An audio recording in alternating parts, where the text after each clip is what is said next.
आज आपण अर्थशास्त्राचा जो पहिला चॅप्टर आहे, सूक्ष्म अर्थशास्त्र आणि स्थूल अर्थशास्त्राचा परिचय, या चॅप्टरमधील प्रश्न जो येणार असतो तो म्हणजे फरक स्पष्ट करा, प्रत्येकी 2 गुण. हा प्रश्न जो आहे तो परीक्षेमध्ये 80 मार्काच्या प्रश्नपत्रिकेमध्ये प्रश्न क्रमांक 2B फरक स्पष्ट करा कोणतेही 3-6 गुणासाठी विचारले जातात. परीक्षेत 5 येतात, तुम्हाला 3 लिहायचे आहेत. 2 मुद्द्यामध्ये हा फरक स्पष्ट करायचा आहे. प्रत्येकी 2 गुण, प्रत्येक मुद्द्याला 1 गुण असतो, प्रत्येकी 2 गुण असा फरक स्पष्ट करा. 6 मार्कासाठी परीक्षेला प्रश्न येतो. प्रश्न दुसरा ब. तर पहिल्या चॅप्टरमध्ये आपल्याला कोणकोणते फरक परीक्षेला येऊ शकतात ते पाहायचे आहेत. नंबर 1, सूक्ष्म अर्थशास्त्र आणि स्थूल अर्थशास्त्र. अर्थ, मॉरिस डॉब. अर्थव्यवस्थेचे सूक्ष्मदर्शी अध्ययन म्हणजे सूक्ष्म अर्थशास्त्र होय. तर स्थूल अर्थशास्त्र म्हणजे कार्ल शापिरो यांच्या मते स्थूल अर्थशास्त्र अर्थव्यवस्थेच्या संपूर्ण कार्यपद्धतीशी संबंधित आहे. हा एक मुद्दा झाला. त्याच्यानंतर दुसरा आहे व्याप्ती. दुसरा मुद्दा आहे व्याप्ती.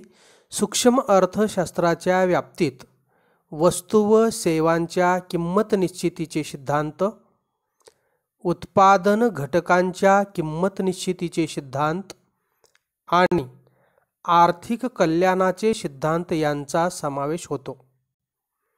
तर स्थूल अर्थशास्त्राच्या बाजूला व्याप्तीमध्ये स्थूल अर्थशास्त्राच्या व्याप्तीत उत्पन्न व रोजगार सिद्धांत, सर्वसाधारण किंमत सिद्धांत, आर्थिक वृद्धी व विकासाचे सिद्धांत आणि विभाजनाचा समग्रलक्षी सिद्धांत यांचा समावेश होतो. असे 2 मुद्द्यामध्ये आपल्याला फरक स्पष्ट करायचे आहेत. हा टोटल फरक 2 गुणासाठी असेल. परीक्षेमध्ये तुम्हाला कोणते 3 लिहायचे असतात, 5 विचारले जातात. 3 म्हणजे 2-2 मार्कासाठी असा 6 गुणांचा प्रश्न दुसरा ब. 80 मार्काच्या प्रश्नपत्रिकेमध्ये असे प्रश्न विचारले जातात. त्याच्यानंतर नंबर 2, आंशिक समतोल आणि सर्वसाधारण समतोल. याला आपण partial equilibrium and general equilibrium असं म्हणत असतो. अर्थ, सूक्ष्मलक्षी अर्थशास्त्रात अर्थव्यवस्थेतील विशिष्ट घटकाचा समतोल स्पष्ट करण्यासाठी वापरला जाणारा समतोलाचा प्रकार म्हणजे आंशिक समतोल होय.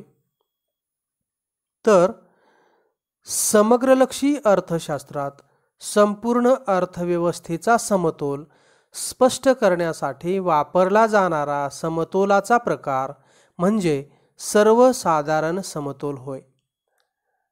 उदाहरण, एखाद्या वस्तूची किंमत मागणी पुरवठ्याच्या समतोलातून कशी ठरते या आंशिक समतोलाचा सूक्ष्म अर्थशास्त्र विचार करते. तर दुसऱ्या बाजूला देशातील अनेक वस्तूंची मिळून बनणारी एकूण मागणी व अनेक वस्तूंचा एकूण पुरवठा यांच्या समतोलातून सर्वसाधारण किंमत कशी निश्चित होते या सर्वसाधारण समतोलाचा स्थूल अर्थशास्त्र विचार करते. अर्थ आणि उदाहरण.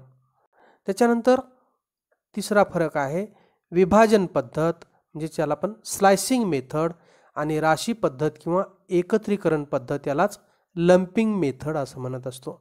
स्लायसिंग मेथड आणि लंपिंग मेथड. यामध्ये विभाजन पद्धत संपूर्ण अर्थव्यवस्थेचे लहानात लहान घटकांमध्ये विभाजन करून त्या लहान घटकाचा सखोल व तपशीलवार अभ्यास करण्यासाठी सूक्ष्म अर्थशास्त्राद्वारे वापरली जाणारी पद्धत म्हणजे विभाजन पद्धत होय.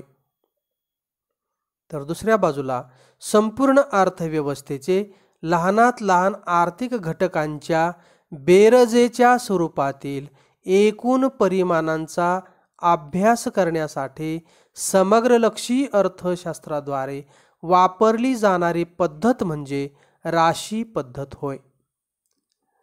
स्वरूप, दुसरा मुद्दा स्वरूपाचा. आर्थिक चलांच्या व्यक्तिगत परिमाणांच्या अभ्यासाकरिता विभाजन पद्धतीचा उपयोग केला जातो. आर्थिक चलांच्या, आर्थिक चल कोणकोणते आहेत? एखाद्या व्यक्तीची उत्पन्न, एखाद्या वस्तूची किंमत, एखाद्या व्यक्तीची मागणी, एखाद्या उत्पादकाने केलेला पुरवठा, असे सूक्ष्म अर्थशास्त्रातील जे चल आहेत त्या आर्थिक चलांच्या व्यक्तिगत परिमाणांच्या अभ्यासाकरता म्हणजे इंडिव्हिज्युअलिस्टिक स्वरूपाचं वैयक्तिक घटकाचा अभ्यास आहे याच्यात. तर स्वरूपामध्ये इकडं स्थूल अर्थशास्त्रामध्ये आर्थिक चलांच्या समुच्चयात्मक परिमाणांच्या, या ठिकाणी ॲग्रिगेटिव्ह, कलेक्टिव्ह, कम्युलेटिव्ह, आर्थिक चलांच्या समुच्चयात्मक परिमाणांच्या अभ्यासाकरता राशी पद्धतीचा उपयोग केला जातो. म्हणजेच ॲग्रिगेटिव्ह मेथडमध्ये या राशी पद्धतीचा अवलंब केला जातो. म्हणजे आर्थिक चलांतील समुच्चयात्मक परिमाणाच्या, म्हणजे या ठिकाणी एकूण मागणी, एकूण पुरवठा, एकूण बचत, एकूण गुंतवणूक, म्हणजे सर्व व्यक्तींनी केलेल्या बचतीची बेरीज एकूण बचत, सगळ्या उत्पादकांनी केलेल्या गुंतवणुकीची बेरीज म्हणजे एकूण गुंतवणूक, म्हणजे अशा लहानात लहान आर्थिक घटकांच्या बेरजेंच्या स्वरूपातील एका व्यक्तीच्या मागणीची बेरीज केली असता आपणाला एकूण मागणी मिळत असते. अशा लहान लहान आर्थिक घटकांच्या बेरजेच्या स्वरूपातील एकूण परिमाणांचा अभ्यास करण्यासाठी याचा वापर केला जातो. म्हणून ही जी पद्धत आहे राशी पद्धत, ती आर्थिक चलांच्या समुच्चयात्मक परिमाणांच्या म्हणजे ॲग्रिगेटिव्ह परिमाणाचा अभ्यासाकरता राशी पद्धतीचा उपयोग केला जातो. त्याच्यानंतर नंबर 4, सूक्ष्मलक्षी चले आणि समग्रलक्षी चले. सूक्ष्मलक्षी अर्थशास्त्र हे सूक्ष्मलक्षी, सुरुवातीला अर्थ सांगत असताना सूक्ष्मलक्षी अर्थशास्त्र हे सूक्ष्मलक्षी परिमाणे किंवा सूक्ष्मलक्षी आर्थिक चलांच्या वर्तणुकीशी संबंधित आहे. तर समग्रलक्षी अर्थशास्त्र हे समग्र परिमाणे किंवा समग्रलक्षी आर्थिक चलांच्या वर्तणुकीशी संबंधित आहे. एकूण बचत कशी वाढते, एकूण मागणी कशी होते, एकूण गुंतवणूक किती आहे, एकूण उत्पादन कशा पद्धतीने होते, अशा समग्रलक्षी अर्थशास्त्र हे समग्र परिमाणे किंवा समग्रलक्षी आर्थिक चलांच्या वर्तणुकीशी संबंधित आहे. तर या ठिकाणी इंडिव्हिज्युअलिस्टिक परिमाणांची वर्तणूक कशी असते, बिहेवियर, एखाद्या व्यक्तीचे उत्पन्न, एखाद्या वस्तूची किंमत, एखाद्या उत्पादकाचे उत्पन्न अशा पद्धतीने इंडिव्हिज्युअलिस्टिक स्वरूपाची आहे. तर उदाहरण या ठिकाणी सूक्ष्मलक्षी चलामध्ये वैयक्तिक मागणी, वैयक्तिक पुरवठा, विशिष्ट वस्तूची किंमत, विशिष्ट उद्योग, वैयक्तिक वेतन इत्यादी.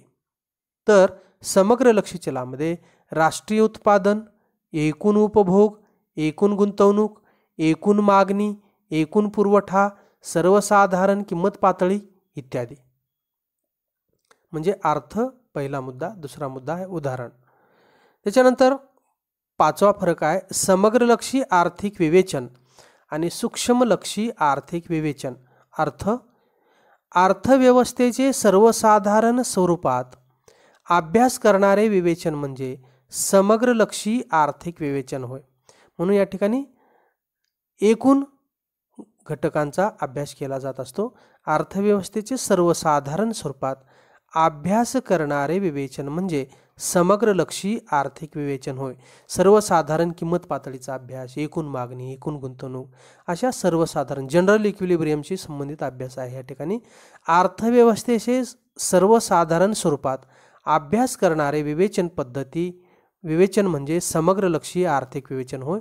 तर सूक्ष्मलक्षीमध्ये अर्थव्यवस्थेतील विशिष्ट घटकाचा अभ्यास करणारे, इथं सर्वसाधारण स्वरूपात अभ्यास करणारे, इथं विशिष्ट घटकाचा पर्टिक्युलर स्टडी आहे या ठिकाणी.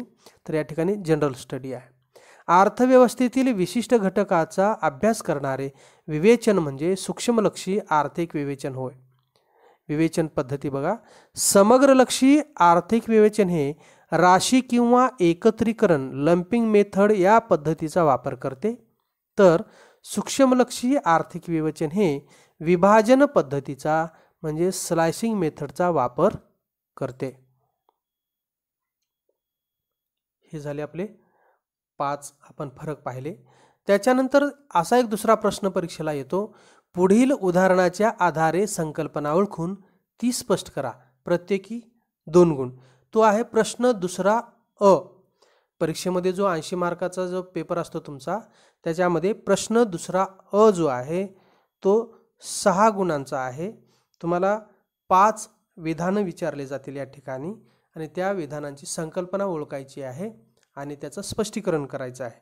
परीक्षेमध्ये तुम्हाला परीक्षेत 5 येतील, तुम्ही 3 लिहायचेत कोणतेही 2-2 गुणासाठी, असा 6 मार्काचा प्रश्न असेल. तर पहिल्या चॅप्टरमध्ये आपल्याला अशा प्रकारचे प्रश्न कोणत्या स्वरूपाचे येतील ते स्पष्ट केलेले आहे. नंबर 1, गौरीने एका विशिष्ट उद्योगातील वैयक्तिक उत्पन्नाची माहिती गोळा केली, असं एक विधान आहे. तर ती विधान ही संकल्पना कोणती आहे ते ओळखायची आपल्याला. उदाहरणातील संकल्पना आहे वैयक्तिक घटकांचा अभ्यास.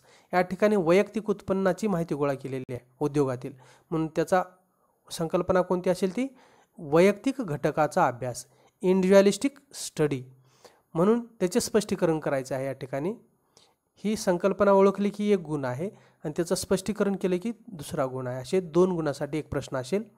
संकल्पनेचे स्पष्टीकरण, अर्थव्यवस्थेतील एखाद्या विशिष्ट घटकाचा स्वतंत्रपणे केलेला अभ्यास म्हणजे वैयक्तिक घटक अभ्यास होय.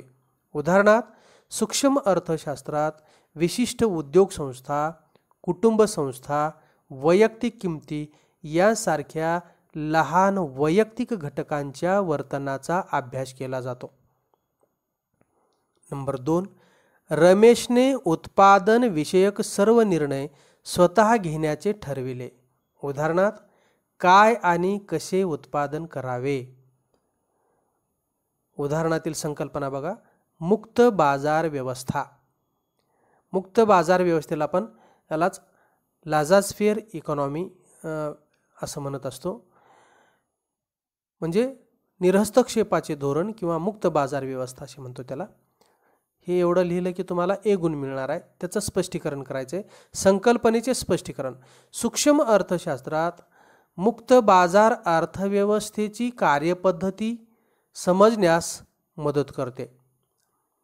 मुक्त बाजारपेठ ही अशी अर्थव्यवस्था आहे की ज्यात वस्तूच्या उत्पादनाबाबत कोणते उत्पादन करावे, कसे उत्पादन करावे, किती उत्पादन करावे यांसारखे आर्थिक निर्णय खाजगी पातळीवर घेतले जातात.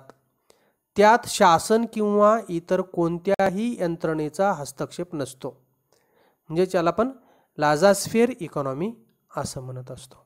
निरहस्तक्षेपाचे धोरण किंवा मुक्त बाजार व्यवस्था. त्याच्यानंतर नंबर 3 आहे, शबानाने आपल्या कारखान्यातील कामगारांना वेतन आणि बँक कर्जावरील व्याज दिले. उत्तर आहे उदाहरणातील संकल्पना उत्पादन घटकांचे मोबदले. हे उत्पादन घटकांचे मोबदले दिले तिने, म्हणून संकल्पनेचं नाव काय, उत्पादन घटकांचे मोबदले. संकल्पनेचे स्पष्टीकरण, उत्पादन घटकांचे मोबदले हे वस्तूच्या उत्पादनासाठी भूमी, श्रम, भांडवल व संयोजक यांना दिले जातात. या उत्पादन घटकांना उत्पादन प्रक्रियेत सहभागी झाल्याबद्दल उत्पादकाकडून खंड, वेतन, व्याज आणि नफा हे मोबदले दिले जातात. नंबर 4, राजेशने त्याला 1 महिन्याच्या कालावधीत किती वेळा रिक्षाने प्रवास करावा लागतो हे मोजण्याचे ठरवले. उदाहरणातील संकल्पना वैयक्तिक मागणी, इंडिव्हिज्युअल डिमांड. संकल्पनेचे स्पष्टीकरण, राजेशने ऑटोला किती वेळेस मागणी केली. एकट्या राजेशने, इंडिव्हिज्युअल वैयक्तिक राजेशने महिन्यातून किती वेळेस ऑटोला मागणी केली, तर ती आहे वैयक्तिक मागणी. एकट्या राजेशने ऑटो किती वेळेस मागवला, त्याच्यावरून आपल्याला आहे इंडिव्हिज्युअलिस्टिक डिमांड किंवा वैयक्तिक मागणी. संकल्पनेचे स्पष्टीकरण: एका विशिष्ट कालावधीत विशिष्ट किमतीला एका व्यक्तीने किंवा ग्राहकाने केलेली वस्तूची किंवा सेवेची मागणी म्हणजे वैयक्तिक मागणी होय. वैयक्तिक मागणीचा सूक्ष्म अर्थशास्त्रात अभ्यास केला जातो.